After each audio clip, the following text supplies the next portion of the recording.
You're standing in your kitchen, pulling open every drawer, muttering, "Where are you? Come on. Where are you?" You're not talking to your dog. You're not on the phone. You're talking to your keys. A second later, you catch yourself. Okay, that was weird.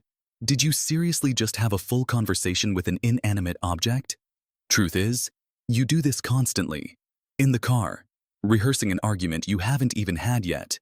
In the mirror, giving yourself a pep talk before a big meeting. And every single time, some part of you wonders if that means something is wrong with you. Turns out, the real answer is way stranger and way more useful than you think. Most of us assume that if you're talking to yourself, especially out loud, something is a little bit off. Maybe you're stressed. Maybe you're lonely. Maybe you've just spent too much time alone and your thoughts started leaking out of your mouth. And honestly, that assumption doesn't come from nowhere. Some research really does show that people who live alone or go through long stretches of isolation tend to talk to themselves more often. Quarantine, living solo, being the only kid in the house with nobody to bounce ideas off of. It fits a story we already believe. Well-adjusted, socially connected people keep their thoughts inside their heads, where they belong. Everyone else apparently talks. After all, the confident people in movies and at work always seem to keep their inner monologue exactly where it's supposed to be. Inside. If your thoughts are spilling out into the open air, the logic goes, maybe your self-control is spilling out right along with them. Now stack the special embarrassment of doing it in the third person on top of that. In 2010, basketball superstar LeBron James went on live television and, instead of saying, "I want to do what's best for me," he referred to himself by his own full name, like he was a separate person giving himself career advice. The reaction was brutal. A major newspaper columnist wrote that it's basically always a bad sign when someone starts talking about themselves in the third person. Overnight, he got branded arrogant, detached, a little unhinged. And it's not just him. There's a whole cultural script where the guy muttering to himself on a street corner is the guy you quietly walk a little faster to get away from. So by the time you're standing in your kitchen yelling at your car keys, you've got two data points stacked on top of each other, both pointing the same direction. Talking to yourself means something's wrong with you. You're lonely, or you're losing your grip, or worst case, both. Except there's a problem. Researchers have been studying self-talk since the 1880s. And after nearly a century and a half of watching people mutter, narrate, and coach themselves through daily life, the actual conclusion is basically the opposite of what you'd expect. Self-talk isn't a glitch. It's a working part of how your brain solves problems. To understand why, you have to go back to being a toddler. Psychologist Lev Vygotsky spent years watching young children play, and he noticed something specific. Little kids narrate everything. The red block goes here. No, not there. Here. They're not performing for anyone. There's no audience. They're literally talking themselves through the task, out loud, in real time. Vygotsky's theory was that this isn't just cute background noise. It's how children learn to control their own behavior in the first place. The instructions a parent used to say out loud to them, things like, "Careful, slow down, try the other piece," get absorbed. And the child starts giving those same instructions to themselves. As you get older, that narration doesn't disappear. It just goes underground. Most of it turns into the silent voice in your head, the one narrating your thoughts right now as you listen to this. But under pressure, when a task gets hard, or complicated, or emotionally loaded, that voice pops back out loud. Nothing about that is a step backward. It's the same tool your brain has used since you were 3 years old, just resurfacing exactly when you need it most. And it turns out that tool actually works. Measurably. In 2012, researchers Gary Lupyan and Daniel Swingley ran an experiment where people had to search for objects hidden among a cluttered set of images. Sometimes participants searched silently. Other times, they said the object's name out loud while they looked. Saying the word out loud made people find the object faster, especially when the name closely matched what they were looking for. Their theory, hearing yourself say keys, actually primes your visual system to notice key-shaped, key-colored things before your eyes have consciously spotted them. Your own voice becomes a search filter for your own eyes.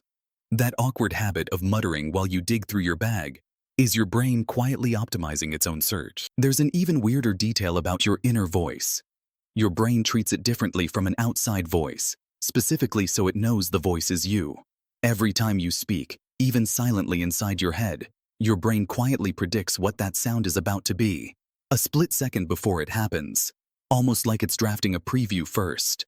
That's part of why your internal monologue feels unmistakably like yours, and not some stranger's.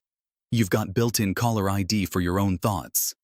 That prediction system runs through the same patch of brain responsible for producing speech out loud, an area called Broca's area. Your inner voice isn't a separate, mysterious system bolted onto your brain. It's that same machinery, just running quietly, with the volume turned almost all the way down.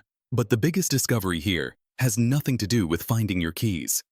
It's about what happens when things get stressful. Psychologist Ethan Kross at the University of Michigan ran a series of studies asking a simple question: does the language you use with yourself actually change how you feel? Across 7 separate experiments, with almost 600 people total, he found that the pronoun mattered a lot. People who talked themselves through stressful situations using I, things like, "I'm so nervous, I can't mess this up," stayed more anxious and performed worse. People who switched to their own name or you instead, things like, "You've got this, you've done harder things than this," calmed down faster, thought more clearly, and performed better under the exact same pressure. Kross later wrote an entire book about this called Chatter, and the effect shows up again and again in everything from public speaking tests to blood pressure readings. This next part is what makes it feel like an actual superpower instead of a party trick. This technique barely costs your brain anything. Other ways of calming yourself down, like logically reframing a whole stressful situation, take real mental effort. The kind that's genuinely hard to pull off when you're already overwhelmed. Talking to yourself by name doesn't. Brain scans show it doesn't even light up the effortful, high-control regions of the brain the way other coping strategies do. It works almost automatically, which means it still works exactly when you need it most, in the moment you're too stressed to think straight. Once you know what to look for, you'll spot this everywhere. Watch anyone assembling flat-pack furniture. Okay, panel A goes with, no wait, that's panel B. Panel A, then the little screw, then... They're using language to walk a complicated, multi-step task through their own brain, one instruction at a time. Exactly like Vygotsky's toddlers stacking blocks. Watch someone cook without a recipe in front of them. A little more salt, a little more. Okay, that's good. Same tool, same reason. Watch a parent with a toddler. Now we put on your other sock. There we go. 1 sock, 2 socks. That narration doesn't just disappear once the kid's in bed either. Plenty of parents will admit they catch themselves talking through their own to-do list in that exact same sing-song voice. 5 minutes later, completely alone in the kitchen. Or picture someone packing for a trip, narrating the checklist out loud, room to room. Phone charger, passport. Did I grab the passport? Yes, okay, next. It looks scattered from the outside. It's actually the most organized thing happening in the room. Then there's the version that gets people mocked on live television.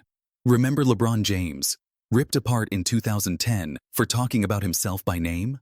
A decade later, psychologists studying self-talk pointed straight at that exact interview as a textbook example of distanced self-talk working in real time under some of the most public pressure imaginable. On camera, he was doing exactly the thing the research says helps people think clearly under stress, not losing his grip at all. He's far from the only one. Golfer Tiger Woods has openly talked about coaching himself on the course by saying Tiger instead of I, as in Tiger focus, not I need to focus. Tennis players are famous for it too. If you've ever watched a match and noticed a player muttering instructions to themselves between points, that's a performance tool with a name, not a nervous tic. Tennis in particular has a reputation for this. Former world #1 Andre Agassi described the sport as one of the loneliest out there, precisely because there's no coach allowed to talk to you mid-match, and no teammate to lean on between points. So players end up filling that silence themselves, coaching, scolding, and pep-talking their way through every point, out loud, for hours. It's not just athletes either. Actress Jennifer Lawrence, mid-interview, once caught herself spiraling and cut herself off by name, basically ordering herself to get it together, out loud, on camera, before continuing. And when education activist Malala Yousafzai was asked a genuinely difficult question live on a talk show, watch closely, and you'll catch her sliding into the third person for a few seconds while she works out how to answer, before switching back to I once she's found her footing. All of them are doing the exact same thing you do standing at your kitchen counter, yelling at your keys. They've just figured out, whether they know the research or not, that it works. Now for how you actually use this. Next time you're about to walk into something stressful, a hard conversation, a job interview, a presentation, a first date, skip the version of self-talk where you say, "I'm so nervous, I'm going to mess this up." Swap the pronoun. Talk to yourself the way you'd talk to a friend standing next to you. Use your own name, or just you. Instead of, "I can't do this." Try, "You've done harder things than this. You know your stuff. You've got this." A quick before and after. "I'm going to freeze up in there," becomes, "Sarah, you've prepped for this. You know the material better than anyone in that room." Same person, same situation, completely different nervous system. You don't have to say it out loud in front of people, unless you're comfortable being the LeBron of your office. It works silently too, right in your head, before you walk into the room. The distance created by the name or the you is what matters, not the volume. Try it before the actual moment too. If you know something stressful is coming later today, spend 30 seconds narrating it to yourself in the third person, like a coach walking a player through the game plan. "Okay, here's what's going to happen. You're going to walk in, you're going to say your name, and you're going to be fine." It sounds a little ridiculous at first. Do it anyway. It's genuinely one of the lowest effort tools psychology has ever handed us, which is exactly why it still works on the days you're too stressed to use anything more complicated. And don't forget the other half of this. Next time you're hunting for your phone, your keys, or that one ingredient buried in the back of the fridge, actually say the name of the thing out loud while you search. Feel free to feel a little silly about it. Your visual system is quite literally listening, and it will find the object faster because you did. There's a similar bonus for a to-do list. Read each task out loud as you look at it, and you'll process and remember it faster than if you just scan the list in silence. So the next time you catch yourself muttering in the kitchen, or coaching yourself through a hard moment by name, consider this. The exact habit that gets side-eyed at the grocery store is the same one used, on purpose, by some of the most composed high performers on the planet, in the biggest, most public moments of their lives. The weird thing was never that you talked to yourself. The weird thing would be if you stopped.